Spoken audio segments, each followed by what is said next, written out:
Assalamualaikum warahmatullahi wabarakatuh. Pada materi kali ini kita akan belajar tentang statistika, yaitu penyajian data.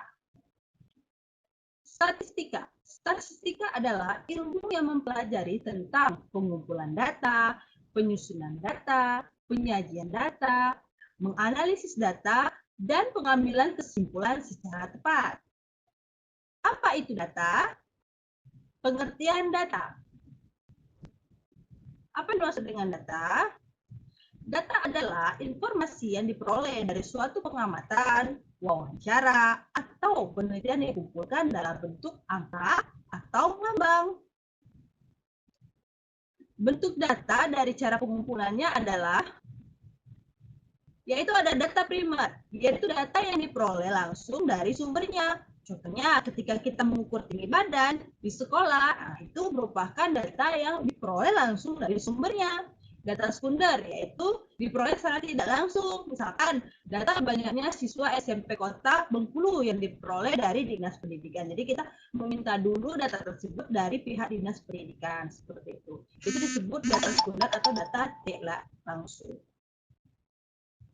Data menurut sumbernya. Data internal yaitu data yang menggambarkan keadaan atau kegiatan dalam sebuah organisasi. Data eksternal yaitu data yang menggambarkan suatu keadaan atau kegiatan di luar sebuah organisasi. Data menurut sifatnya ada data kuantitatif yaitu data yang berbentuk angka pasti seperti tinggi badan 55 kilo seperti itu. Lalu data kualitatif yaitu data yang bukan berbentuk angka. Artinya misalkan data nama siswa yang memakai kacamata, itu bukan berbentuk angka. Kemudian data menurut waktu pengumpulannya, cross section atau intentional yaitu data yang dikumpulkan hanya pada suatu waktu tertentu seperti itu. Misalkan ketika ada bencana banjir, nanti itu ada datanya berapa yang terkena dampak bencana banjir pada hari itu, misalkan dari pada atau pada kejadian tersebut. Lalu data berkala yaitu data dikumpulkan dari waktu ke waktu untuk menggambarkan perkembangan atau kecenderungan keadaan atau peristiwa atau kegiatan. Tuh. Jadi berkala dari waktu ke waktu. Selanjutnya yaitu cara mengumpulkan data. Oke. Pertama adalah wawancara, yaitu teknik pengumpulan data yang dilakukan melalui tatap muka tanya jawab langsung antara peneliti dan narasumber. Jadi kita mewawancari narasumbernya untuk mendapatkan data langsung dari narasumber tersebut. Lalu ada kuesioner atau angket, yaitu metode pengumpulan data yang dilakukan dengan cara memberikan seperangkat pertanyaan atau pertanyaan tertulis kepada responden untuk dijawab. Nah, jadi misalkan ditanyakan, kita buat nanti nama kelas itu. Apakah kalian menyukai pelajaran matematika? Ada iya, tidak, itu berupa angket. Lalu misalkan apa saja pelajaran yang kalian sukai, nanti ada angketnya, ada bahasa Indonesia, misalkan bahasa Inggris, matematika, kalian conteng itu, atau kalian conteng biasanya seperti itu, atau kalian pilih, atau kalian hindari, atau kalian silangi. Itu berupa angket, berupa pertanyaan-pertanyaan yang ada jawabannya beragam, nanti kalian pilih salah satu jawaban tersebut. Seperti itu contohnya ya. Lalu observasi yaitu pengumpulan data dengan mengamati objek. Nah ini biasanya kita lakukan pada penelitian. Jadi kita misalkan meneliti sel-sel yang ada dalam bawang seperti itu. Jadi kita lihat mengamati objek atau kita mengamati hewan berkaki empat, apa saja data yang diambil seperti itu. Atau seperti hewan mamalia, dari lalu mamalia itu data apa yang bisa diambil, kenapa dia disebut mamalia seperti itu. Lalu populasi dan sampel. Populasi adalah seluruh objek secara lengkap yang diteliti memilih sifat-sifat tertentu. Sedangkan sampel adalah bagian dari populasi yang memiliki sifat-sifat cukup mewakili sifat-sifat yang dimiliki populasi tersebut. Contohnya, data tinggi badan seluruh siswa kelas 7 SMP Negeri 1 Kota Bengkulu. Berarti populasinya itu adalah seluruh SMP Negeri 1 Kota Bengkulu. Sedangkan sampelnya kita bisa pilih misalkan hanya siswa kelas 72 SMP N1 Bengkulu. Seperti itu. Berikutnya kita ke penyajian data. Pertama, daftar distribusi frekuensi atau tabel. Jadi bagaimana penyajian data tabel dengan data tunggal? Contohnya kita lihat di sini. Berikut adalah data nilai ulangan matematika 40 mahasiswa. Nah, Ini misalnya mahasiswa nih. Di datanya ya ada 5, 6, 7, 10, 3, 5, 6, 7, 5, 4, 6, 6, 3, 8, 6, 7, 5, 4, 6, 5, 7, 5, 8, 9, 4, 6, 9, 6, 6, 7, 6, 4, 5, 4, 6, 8, 3, 5, 8, 6. Bagaimana kita membuat daftar frekuensi tunggal dari data tersebut? Nah, mungkin kalian pernah lihat pemilu nih. Nah, pemilu itu kita seperti bisa pakai kayak gitu, namanya itu adalah terus. Jadi misalkan yang nilainya 3 siapa, kita buat di sini 1, 2, ada 3 orang. Yang nilainya 4 ada berapa orang gitu, ada 5. Lalu nilainya 5 ada berapa orang, seperti itu. Nah, kita garis, kalau sudah 5 kita strip seperti ini. Begitu pun seterusnya. Tadi kita lihat lagi yang 6 ada berapa orang, kalau sudah kita garis seperti itu kan. Nah, 7 berapa, seperti itu.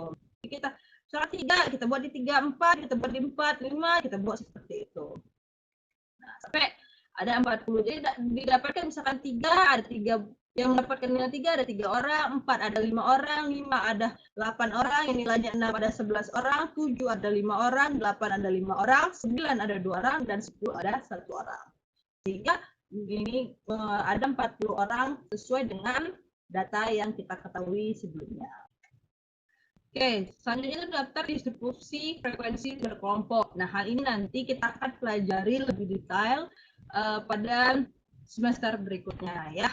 Jadi ini cukup mengetahui saja dulu. Jadi berikut ini adalah data nilai matematika pada distribusi kelompok. Nanti akan diajarkan bagaimana cara membuat distribusi kelompok. Nanti ada tahap-tahapnya sehingga nanti kita dapatkan range-nya 50 sampai 54, 55 sampai 59 seperti itu, dan kita hitung terusnya sama seperti menghitung pada daftar frekuensi tunggal tadi ya. Ini hanya pengenalan dulu yang Ibu berikan. Ini bahwa ada daftar distribusi frekuensi kelompok. Nanti bagaimana cara perhitungannya kita akan pelajari pada semester berikutnya. Oke. Penyajian data yaitu ada diagram lambang atau piktogram. Nah, piktogram ini adalah dia menyampaikan banyaknya siswa atau itu ya, itu dengan menggunakan gambar. Oke, diagram lambang atau piktogram ini yaitu dia menggambarkan banyaknya nilai. Misalnya di sini ada daftar berikut adalah banyak siswa perempuan SMP 1 Raya tahun 2015. Dan banyaknya ini akan disampaikan dengan diagram berbentuk gambar. Di sini A28 siswa, kelas B 24, C 32 siswa, D 28 siswa, dan E 32 siswa. Sehingga jumlahnya 144 siswa. Oke, bagaimana piktogram? Nah, piktogram itu misalkan seperti ini. Nah, gambar siswa perempuan ini mewakili 4 siswa perempuan.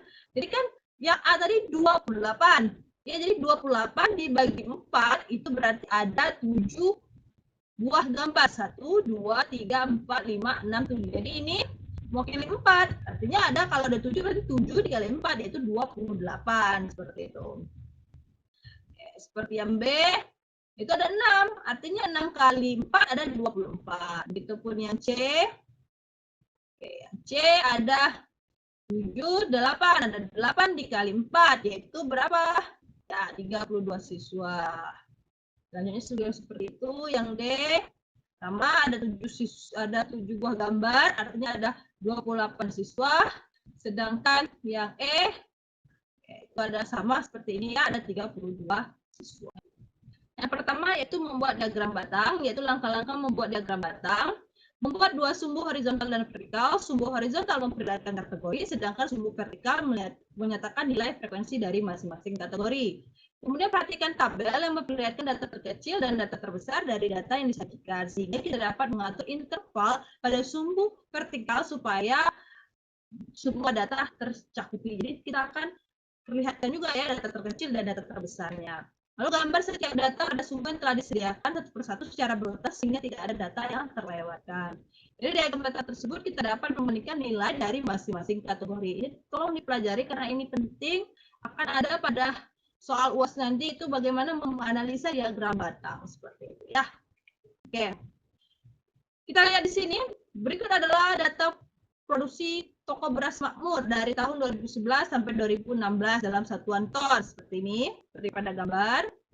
2011 300, 2012 400, 2013 350, 2014 500 ton, 2015 450 ton, dan 2016 400 ton juga, sehingga jumlahnya adalah 2.400 ton. Oke, kita lihat bagaimana diagram batang produksi beras toko beras makmur. Ya, lihat di sini kita bisa buat dulu produksi toko beras makmur, ya. Oke, 2011 kita lihat tadi kita buat di sini 2011 300. Nah, seperti ya 300, 2012-nya buat di sini ada 400, 2013 3,5 di setengah sini ya. Dia terus 2014 dari 500 kita kasih ininya biar kita tahu dia tepat seperti itu ya. Nah, kemudian 2015-nya ada 450, sedangkan 2016-nya ada 400. Seperti itu ya. Jadi kita range ini, nah kita harus mengetahui range yang data terkecil dan data terbesar sehingga kita bisa buat tabel ini ya. Selanjutnya diagram garis. Diagram garis adalah diagram yang berbentuk garis yang mempunyai sumbu tegak dan sumbu datar. Di mana sumbu datar menyatakan waktu dan sumbu tegak mengatakan kuantum data. Fungsi pada diagram garis itu biasanya digunakan untuk data kontinu, yaitu misalnya jumlah penduduk tiap tahun, hasil pertanian, dan jumlah siswa tiap tahun contohnya ya. Langkah-langkah membuat diagram garis yaitu menggambar diagram garis yang diperlukan sumbu mendatar dan sumbu tegak yang saling tegak lurus, lalu sumbu mendatar menyatakan waktu, sedangkan sumbu tegak menyatakan frekuensi data. Gambar titik sesuai waktu dan frekuensi data, lalu hubungkan titik-titik sehingga diperoleh satu kurva. Kita lihat prosesnya. Misalkan ini data berikut adalah data produksi kayu lapis di Indonesia dalam bulan Maret sampai bulan Agustus 2007 dengan pembulatan ratusan ribu meter kubik terdekat. Ya, bisa dilihat Maret 2 juta, April 5 juta, Mei 3 juta, Juni 6 juta, Juli 4 juta, dan Agustus juga 4 juta sehingga jumlahnya 21 juta. Kita lihat bagaimana diagram garisnya ya. Kita ulang. Maret, kita lihat di Maret, ya. Jadi tarik ke sini ada 2 juta, kita beri titik. Kemudian tarik lagi April 5 juta, kita beri titik. Oke, lalu titik ke titiknya kita hubungkan. Kemudian Mei, kita buat titik, lalu kita hubungkan lagi dari sini ke sini. Kemudian Juni, ada titik, lalu kita hubungkan lagi titiknya melalui garis. Seperti itu pun berikutnya, sesuai data yang didapatkan. Seperti itu. Jadi, inilah diagram garis produksi kayu lapis Indonesia. Selanjutnya yaitu tentang diagram lingkaran. Oke. Definisi penyajian data dengan diagram lingkaran. Diagram lingkaran disajikan terlebih dahulu ditentukan presentasi objek terhadap unsur data dan pusat sektor lingkaran. Jadi diagram lingkaran itu ada dua, ada melalui persentase dan melalui sudut pusat sektor lingkaran, yaitu 360 derajat. Jadi ya, penyajian data dalam diagram terbagi atas beberapa juring yang ditentukan dalam bentuk persen atau dapat pula ditentukan dalam bentuk besar sudut. Besarnya persentase atau besarnya sudut dapat menentukan besarnya nilai atau frekuensi data pada suatu data tertentu. Oke ya. Langkah-langkah membuat diagram lingkaran. Buat diagram lingkaran menggunakan jangka. Tentukan juringnya dengan rumus. Ini kalau persentase data yaitu frekuensi data per frekuensi seluruh data dikali 100%. Lalu tentukan juring dari masing-masing data dengan rumus juring suatu data itu frekuensi data per frekuensi seluruh data kali 360 derajat. Jadi gambar beberapa juring data sesuai perhitungan di atas. Oke, kita lihat masing-masing juring diberi dengan data.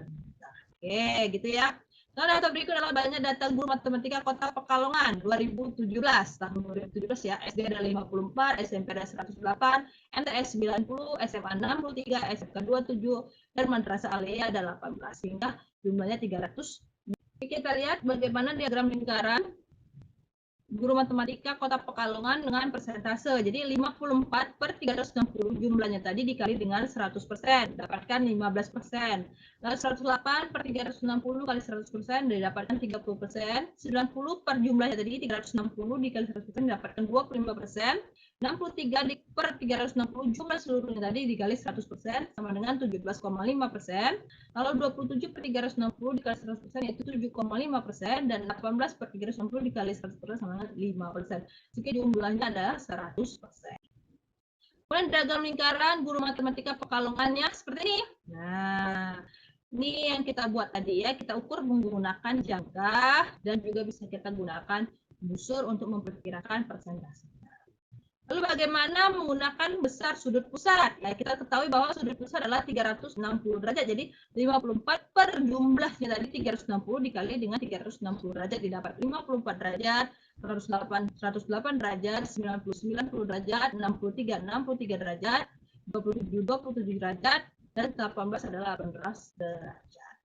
Sehingga menghasilkan diagram seperti ini. Nah, sama seperti tadi. Jadi diagramnya sama melalui derajat ataupun dengan persentase. Hanya saja ini menggunakan persentase yang tadi dan ini menggunakan sudut.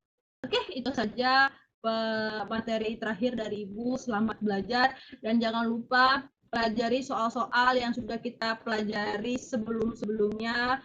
Kemudian diagram ini kalian lihat analisanya, misalkan ada penurunan kah, ada penaikan kah, seperti itu dari diagram-diagram yang disajikan. Oke, selamat belajar, jaga kesehatan, tetap semangat.